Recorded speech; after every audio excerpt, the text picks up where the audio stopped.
Assalamualaikum warahmatullahi wabarakatuh. Salam rahayu, salam sejahtera, salam damai, salam persaudaraan untuk seluruh umat manusia sedunia. Bertemu kembali dengan kami, basis di channel Cahaya Hati. Channel yang mempelajari tentang ajaran agama, ajaran ilmu rohani, ajaran berketuhanan, yaitu ajaran ilmu yang menuju dalam perjalanan yang satu, yaitu perjalanan rohani menuju Sang Maha Rohani. Saudara-saudaraku yang budiman di seluruh Nusantara, pada kesempatan kali ini mari kita coba merenung tentang dauh-dauh atau informasi-informasi atau nasihat-nasihat daripada beliau-beliau terdahulu, yaitu para tokoh-tokoh ajaran agama di seluruh dunia, baik tokoh agama Islam, tokoh agama Nasrani, tokoh agama Buddha, tokoh agama Hindu, tokoh agama Yahudi, dan sebagainya. Sering kita dengarkan dan kita ketahui bersama dari setiap ajaran agama atau tokoh-tokoh agama melalui kitab-kitabnya, sering kita dengar bahwa ada manusia, seorang yang dipakai, diutus di dunia untuk dijadikan wadah atau tempat atau penyambung daripada ajaran agama, ajaran yang satu dari Tuhan yang satu. Baik saudara-saudaraku, kesempatan kali ini saya coba menyampaikan tentang bagaimana kita untuk bisa selamat. Maka mari kita cari seorang manusia yang menjadi guru ya, untuk menyelamatkan kita dari dunia sampai akhirat. Guru yang membimbing kita, yang memberikan ilmu untuk kita bisa terhubung dengan Sang Pencipta, Allah Subhanahu wa Ta'ala, Tuhan yang Maha Esa, ya, agar kita bisa kembali kepadanya, yaitu seorang guru, sang penolong, sang penyelamat. Baik saudara-saudaraku, kita tilik dari suatu sejarah perjalanan manusia di dunia yang diciptakan oleh Allah Subhanahu wa Ta'ala, bahwa di dunia ini ada utusan Tuhan, utusan Allah, utusan Sang Pencipta, pencipta alam semesta beserta isinya. Dan dialah sang guru, sang penolong, dan sang penyelamat. Sang penolong, sang guru, sang penyelamat bagi umat manusia yang menginginkan keselamatan dirinya di dunia dan juga di akhirat. Baik, saudara-saudaraku yang beriman, Tuhan yang Maha Esa, Sang Pencipta alam semesta beserta isinya, yang dalam sebutan agama-agama di dunia ini bermacam-macam, ya, karena sesuai dengan zamannya. Ya, kami coba memberi suatu penjelasan pemahaman tentang kondisi daripada apa itu pemahaman ajaran agama yang datang dari sisinya kemudian sampai di dunia ini.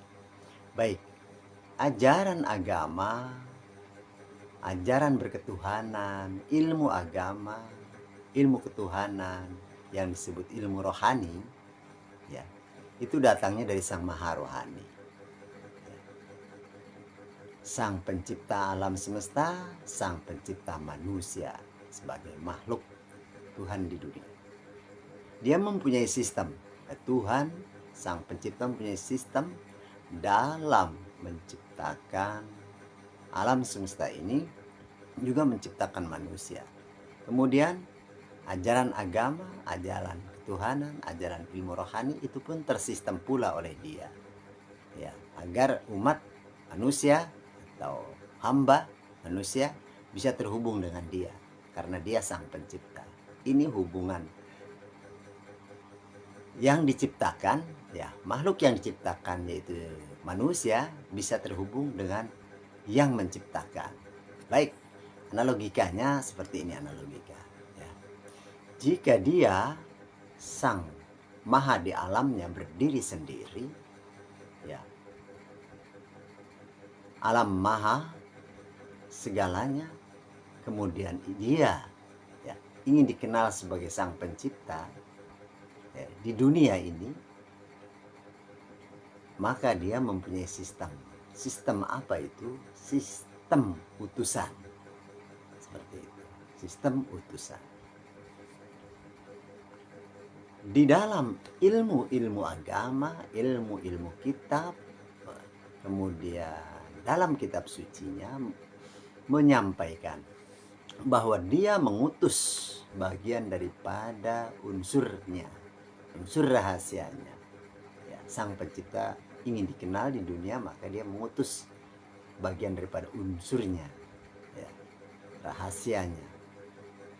Dari alam pertama, alam yang maha kodim, maha metafisika, maha goib, ya, tapi dia ada yang tidak terdeskripsi, unlimited, undefinisi, seperti itu.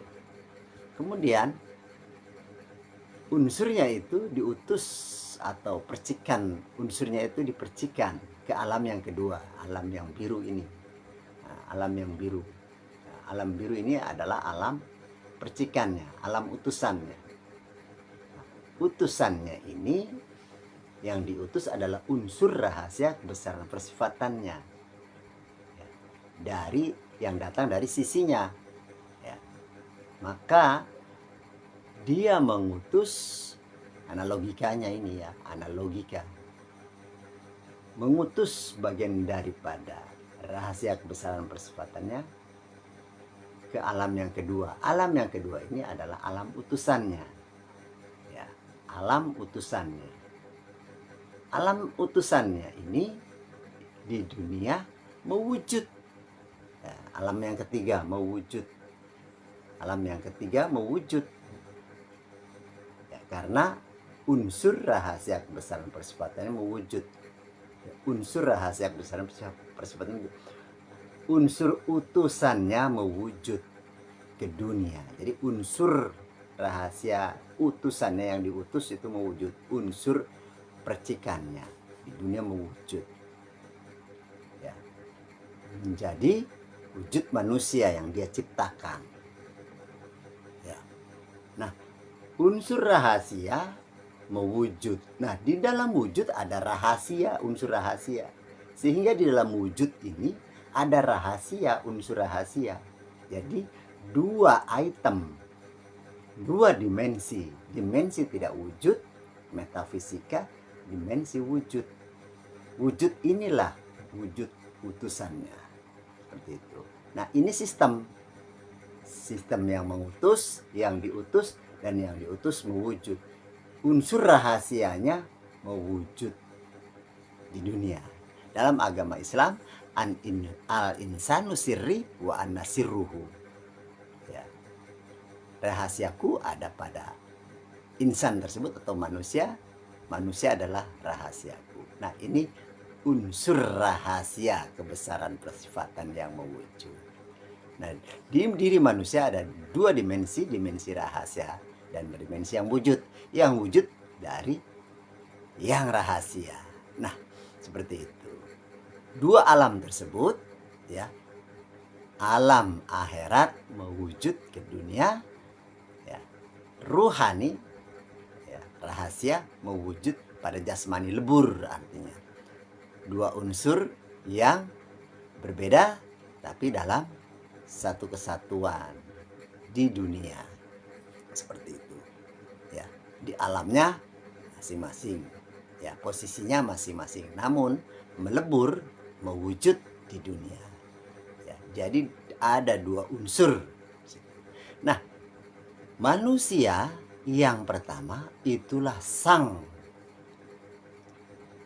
penolong, sang guru, sang penyelamat untuk umat-umatnya, yaitu Nabiullah Adam yang pertama, ya. Nabiullah Adam alaihissalam seorang manusia, ya, di zaman itu banyak umatnya, dan umatnya untuk selamat dalam perjalanan di dunia, menjalani hidup di dunia, ya, harus mengikuti dan patuh serta taat pada beliau Nabi Adam alaihissalam, karena dia sang guru yang memberikan petunjuk, yang memberikan bimbingan, yang mimpin, ya, yang memberikan semua aturan-aturan tentang kehidupan, ya, kehidupan yang baik, seperti itu. Dan untuk terhubung dengan sang pencipta Allah Subhanahu wa taala, seperti itu, saudara-saudaraku. Nah, dari pemahaman ini kita harus ketahui di dunia ini ada sang guru penyelamat manusia yang menjadi wakil dia untuk terhubung dengan Tuhan, ya. Perjalanan dunia selamat, perjalanan menuju Tuhan, ya, terhubung dengan Tuhan selamat, bisa terhubung, seperti itu. Itulah contoh manusia yang dapat membantu, menolong, menyelamatkan manusia di dalam kehidupan di dunia dan juga di dalam kehidupan rohani. Nah, artinya alam akhirat.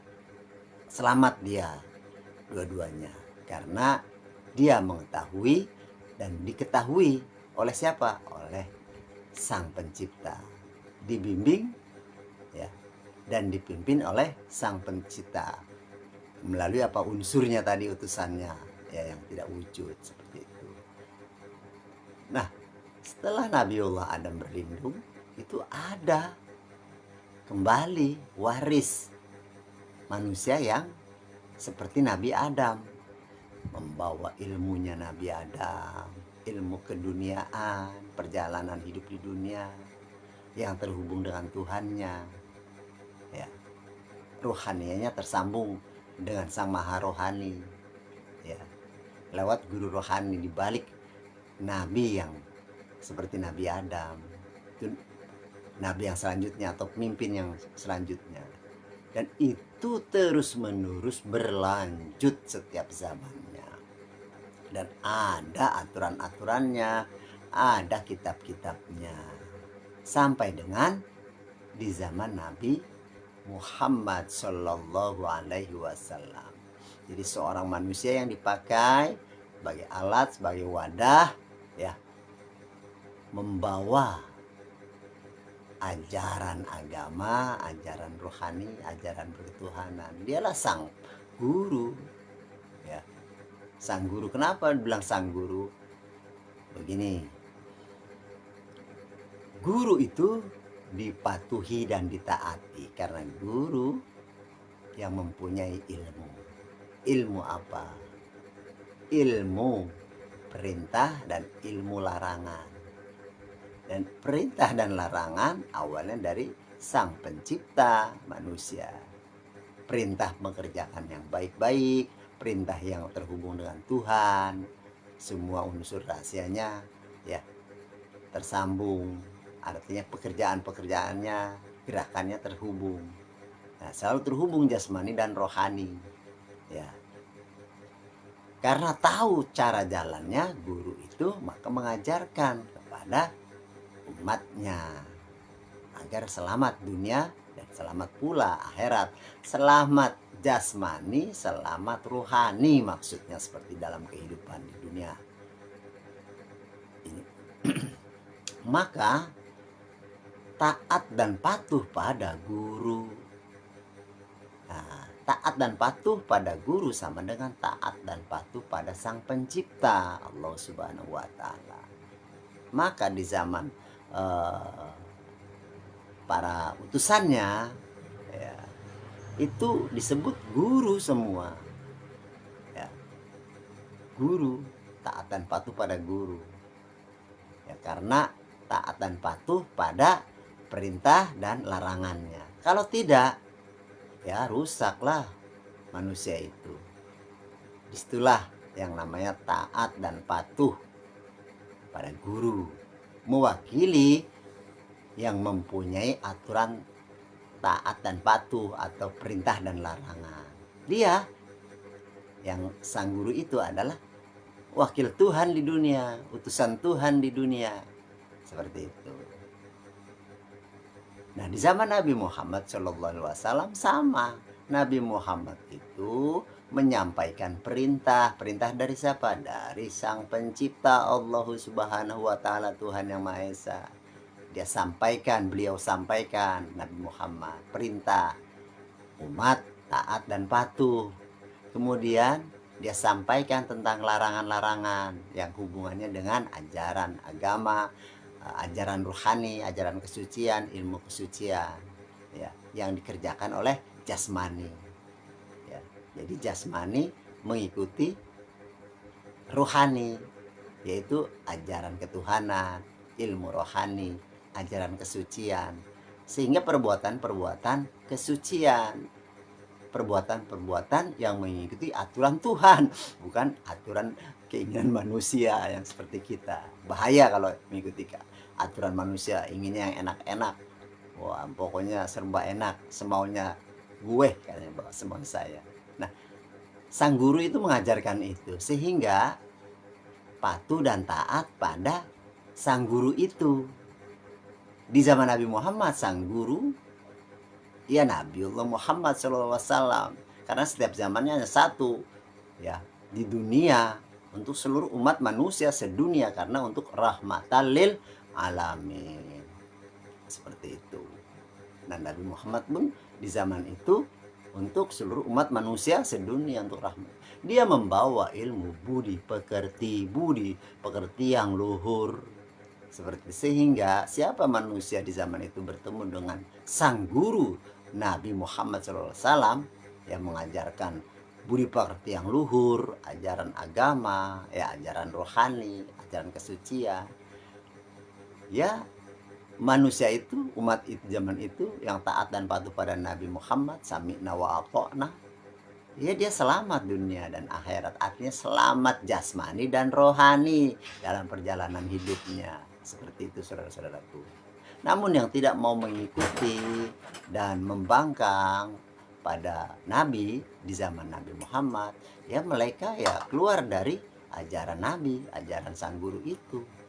Dia banyak, Abu Jahal, Abu Lahab dan semua ya, banyak umat-umat yang tidak mau. Dianggapnya Nabi Muhammad itu membawa ajaran baru, membawa ajaran sesat ya, membawa ilmu sihir dan sebagainya.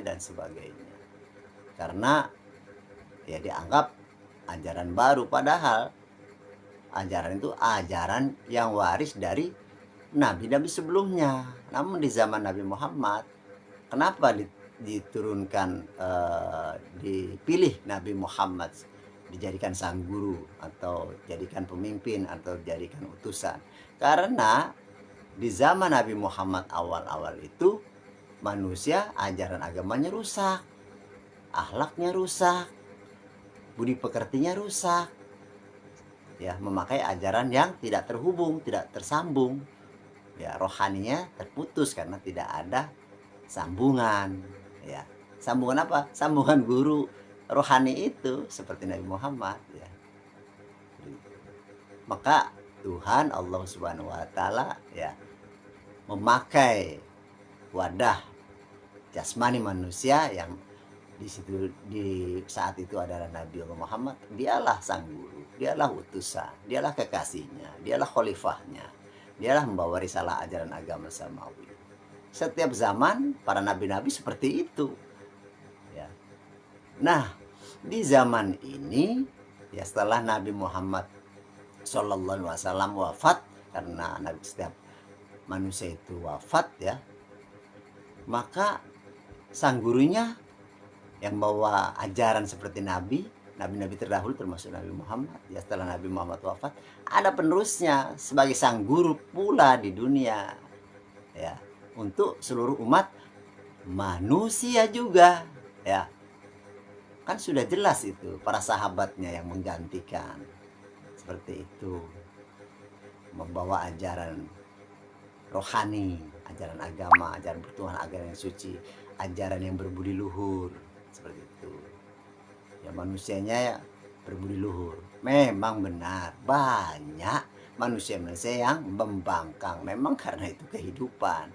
Maka yang membangkang ya tidak mau mengikuti sang guru, ya setiap zamannya mencari guru itu, ya dia kekal, tidak bisa kembali, ya dia menjadi kekal. Orang-orang yang membangkang pada sang guru itu sama dengan membangkang pada sang pencipta, karena sang pencipta mengutus utusannya, ya, yang menjadi wakil di dunia seperti itu. Terus sampai sekarang ada sang guru sebagai pembawa risalah ajaran agama samawi, ajaran dari para nabi-nabi dan setelah Nabi Muhammad yang disebut kalau dalam Islam al-ulama warasatul anbiya, seperti itu.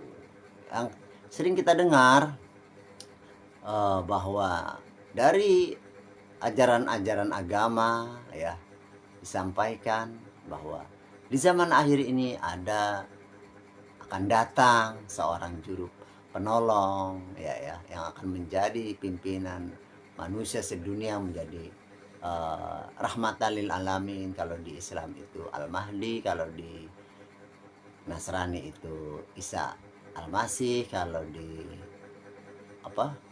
Hindu Kalki Avatar, dan di Yahudi Mesia dan sebagainya. Banyak itu nama-nama tersebut, dan nama-nama tersebut sebetulnya hanya nama saja, ya, tapi tetap seorang di zaman ini. Maka carilah sang guru itu, ya, yang dia dipakai, ya, manusia tersebut, sang guru itu dipakai oleh Allah Subhanahu wa taala, Tuhan yang Maha Esa, sang pencipta alam ini, yang membawa kalam kodimnya atau ilmu rahasianya, seperti itu. Ajarannya sama, ajaran selamat Islam, ya. Kitabnya sama, kitab yang dibawa oleh Nabi Muhammad SAW, seperti itu. Cari manusia itu sang juru selamat, bahasa sang juru penolong, guru yang mengajarkan tentang rohani, seperti saudara-saudaraku, ya. Cari guru itu, ya, sang penolong di zaman ini, karena dialah yang akan menolong, seperti di zaman-zaman terdahulu sudah dicontohkan. Tidak bertemu dengan guru seperti zaman-zaman dahulu, ya tidak akan selamat, karena tidak ada penghubungnya untuk kita terhubung dengan Tuhan. Kita tidak bisa praktek ajaran agama ya tanpa melibatkan sang guru penolong sebagai tali penghubung, sebagai wasilah, sebagai penghantar rohani kita untuk bisa terhubung dengan sang maha rohani. Analogikanya seperti itu, seperti ini. Jika di rumah kita tidak ada sambungan listrik yang dalamnya ada strum listrik, ya, dari waduk jatiluhur, kemudian di rumah kita tidak ada meteran, ya, dan meteran itu tidak ada setrumnya, tidak mungkin bisa terhubung. Maka harus cari meteran yang ada setrumnya dan dihubungkan. Kita nggak usah jauh-jauh ke langsung Jatiluhur. Di rumah kita saja, dalam diri rumah kita tinggal colokkan setrumnya. Yang penting ada setrumnya sebagai channel, sebagai penghantar, sebagai wasilah, seperti itu. Itu sama hukumnya, analogikanya seperti itu. Maka di zaman ini cari sang guru selamat, sang guru penolong. Dialah wakil Tuhan di dunia. Setiap zamannya satu orang, seorang, ya, untuk menolong perjalanan hidup kita di dunia, ya, dan rohani kita terhubung dengan Tuhan. Artinya perjalanan akhirat. Rohani terhubung pada sang maha rohani lewat guru rohani yang tadi guru yang satu sedunia, ya, maka kita akan dibimbing, diajari cara hidup di dunia agar selamat, ya, terpimpin dan dipimpin kita, terbimbing rohani dan jasmani kita oleh guru tersebut. Seperti itu. Dialah ulil amri minkum di zaman ini untuk agama Islam. Dialah al ulama warasatul anbiya di zaman ini. Dialah walia mursida di zaman ini untuk agama Islam. Kalau di agama Nasrani dialah Isa al-Masih. Dialah kaki avatar. Dialah Maisia dan sebagainya dan sebagainya. Dialah Satrio Piningit, Sajawa dan sebagainya dan sebagainya. Seperti itu saudara-saudaraku. Cari manusia karena udah sistem Tuhan, sistem kerasulan, saudara-saudaraku, ya. Jadi kita tidak bisa beribadah langsung pada Tuhan, pada Allah Subhanahu wa taala. Harus pakai channel, harus pakai penghantar, harus pakai wasilah, pakai tali penghubung melalui guru yang mengajarkan ilmu rohani agar rohani tersambung.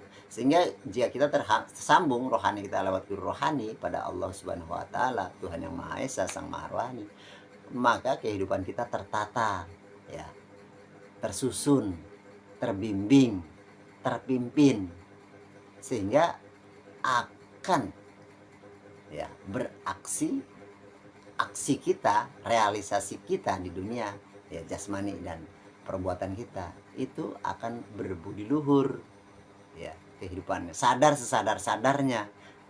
Sadarnya sadar rohani bukan sadar akal, ya.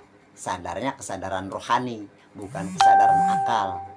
Kalau kesadaran akal itu permainan, bisa dimainkan, bisa disetting, ya. Tapi kalau kesadaran rohani tidak bisa, karena kesadaran rohani adalah dia sendiri yang memproses, dia sendiri yang membimbing, ya, dari Sang Maha Rohani.